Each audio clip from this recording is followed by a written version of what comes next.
Hello YouTube. Today is Armistice Day.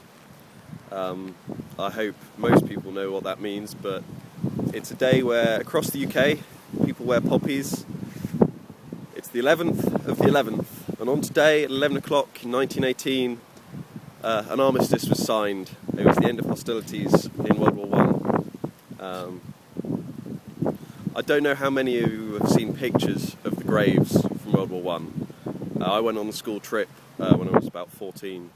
I went and saw them, probably even younger than 14 actually, and it's a harrowing sight, and one I think everyone should go and see, and one I think every politician should have to go and see, of the thousands and thousands of graves there are, and then the thousands and thousands of names for every grave that there is of the people who were just lost somewhere in the ground there.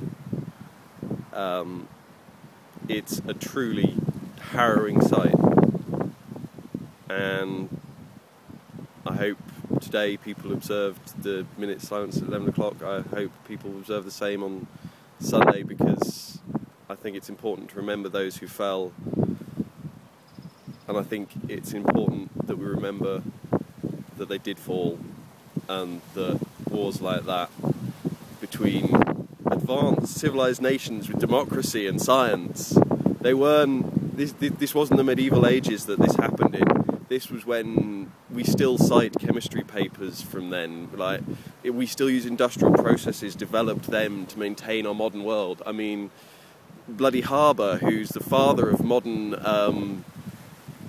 agri-chemicals for fertilizers and so forth, created the chlorine gas that was so horrific in the trenches.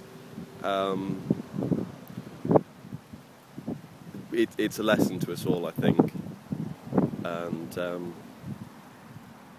it's actually, I'm quite sad that this year I'm not going to be marching in a Remembrance Day parade, and I'm not going to have a chance to sit and listen to the veterans in the mess bar.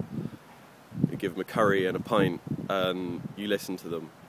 And I've seen on telly quite recently a fair few interviews and people talking to the veterans and asking them questions.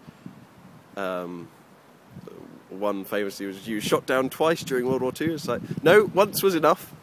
And a tremendous chat, tremendous spirit, but I just thought the question was very impertinent and wrong. Yeah, I love listening to their stories, and I think they're stories that need to be heard by people, and not just from World War I, although there's almost no veterans left from then, not just from World War II, because there's less and less veterans from then every there, not just from Vietnam or Korea, but from the First Gulf War, the Second Gulf War, and the Fourth War in Afghanistan.